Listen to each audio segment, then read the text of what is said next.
Bagaimana keyakinan orang yang menganggap dirinya, yaitu orang salafi, bahwa apa yang dia kerjakan adalah yang paling benar, sehingga dia menjauhi dan menyalahkan orang yang bukan salafi. Tolong jelaskan dengan dalilnya. Sebelumnya Pak, saya ingin mengkritisi perkataan banyak orang yang mengatakan begini, kamu jangan merasa paling benar. Karena maaf, saya katakan, ucapan ini bertabrakan dengan fitrahnya dia sendiri. Buktikan. Kalau ada orang berkata kepada Bapak, kamu jangan merasa paling benar. Tanya, kamu berkata seperti itu merasa benar kan? Hah? Iya, kalau ada orang berkata kepada Bapak, kamu jangan merasa paling benar. Balikan. Bapak ngomong gitu merasa benar nggak? Benar sih. Ya udah sama aja berarti. Ya kan? Fitrah orang, Pak. Yang kedua, ada nggak sih di dunia yang mengatakan saya paling salah sendiri? Saya paling sesat sendiri. Ada nggak? Fir'aun saja, semua kita yakin. Fir'aun, pentolannya Tauhid ini. Allah mengatakan dalam surat Ghafir, qala Fir'aun ma urikum illa ma ara wa ma ahdikum illa sabila rasyad. Berkata Fir'aun, aku tidak memandang untuk kalian kecuali apa yang aku pandang baik, dan aku tidak membimbing kalian kecuali kepada jalan kebenaran. Itu Fir'aun ngomongnya begitu, Pak. Fir'aun gak ngerasa dirinya sesat? Yang ketiga, Pak, orang yang mengatakan jangan merasa paling benar sendiri, pasti kalau diamalkan jadi pelin-pelan. Coba deh, Fatihah sholat Allahu Akbar, kamu letakkan di mana? Di dada, jangan merasa paling benar sendiri ya. Terus gimana dong? Ke bawah, kok di perut? Jangan merasa paling benar sendiri. Terus yang benar yang mana ini? Ini apa ini? Pasti pelin-pelan, Pak. Benar, Pak. Pelin-pelan. Justru ketika kita merasa benar, itulah kita berjalan. Di atas itulah kita berjalan.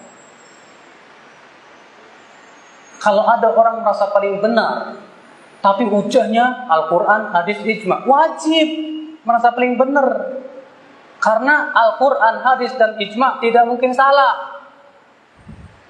Iya tidak? Kalau ada orang merasa paling benar, pas ditanya dalilnya, nggak ada, ini salah.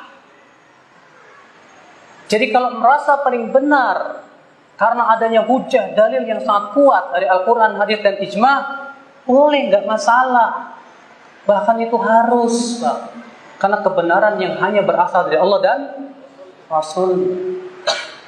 Namun, ada permasalahan-permasalahan memang yang tidak ada nas dalam Al-Quran dan hadis, tidak ada ijma juga, yang ada perselisihan ijtihad para ulama. Contoh misalnya, Imam Syafi'i mewajibkan baca Al-Fatihah di belakang imam, sementara ulama lain mengatakan tidak wajib. Masing-masing punya hujah. Imam Syafi'i hujahnya dalil hadis, la salata liman lam yaqra' bi Fatihatil kitab.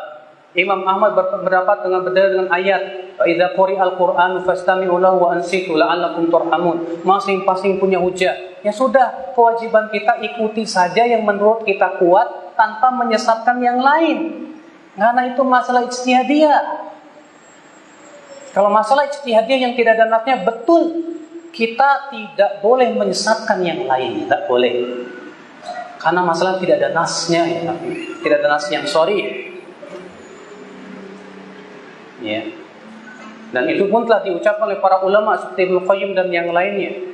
Ibnu Qayyim mengatakan dalam masalah yang hal-hal yang sifatnya ijtihadiyah yang tidak ada nasnya, tidak boleh kita memaksakan pendapat kita kepada orang lain, tidak boleh. Kita hanya memilih mana yang paling kuat dalilnya, selesai. Nah, Pak, masalahnya di negeri kita tidak bisa membedakan mana ijtihadiyah, mana yang sudah menjadi apa? Ijma para ulama. Masalah ijtihadiyah terkadang dianggap sebuah keyakinan yang tidak boleh tolak. Pokoknya kalau kamu nggak kunut, Wahabi. Kunut subuh kan ikhtilaf para ulama. Imam Syafi'i mengatakan kunut subuh apa? Sunnah. Imam Ahmad dan Imam Malik dan Imam Abu Hanifah mengatakan tidak syariat, tidak disyariatkan. Abu Hanifah mengatakan bahkan bid'ah. Ikhtilaf para ulama. Ya. Nah inilah Pak. Bahkan yang tukang takdir itu ya, masalah yang sifatnya ijtihadiyah juga sebetulnya. Ya. Mensikapi beberapa yayasan dan yang lainnya. Gak bisa bedakan mana yang sifatnya apa? Itu sudah ijma, mana yang sifatnya ijtihadi. Nah ini Pak, Bapak sekalian pahami ini baik-baik Pak. Ya. Jadi kalau ada orang berkata, itu orang salafi, ya, kok merasa paling benar sendiri? Periksa dulu. Dia merasa paling benar dalam masalah apa? Kalau jelas dalilnya Al-Quran, hadis dan ijma, wajib kita ikuti itu. Karena itu kebenaran yang tidak mungkin, yang tidak boleh diselisih. Tapi kalau itu sifatnya ijtihadi, maka masalah ijtihadiyah kita lihat dalil-dalil setiap pendapat. Kita rajihkan mana yang paling kuat. Nah ini yang azakumullah ya. Ya, itu batasannya yang harus kita pahami bersama supaya tidak salah di dalam bersikap.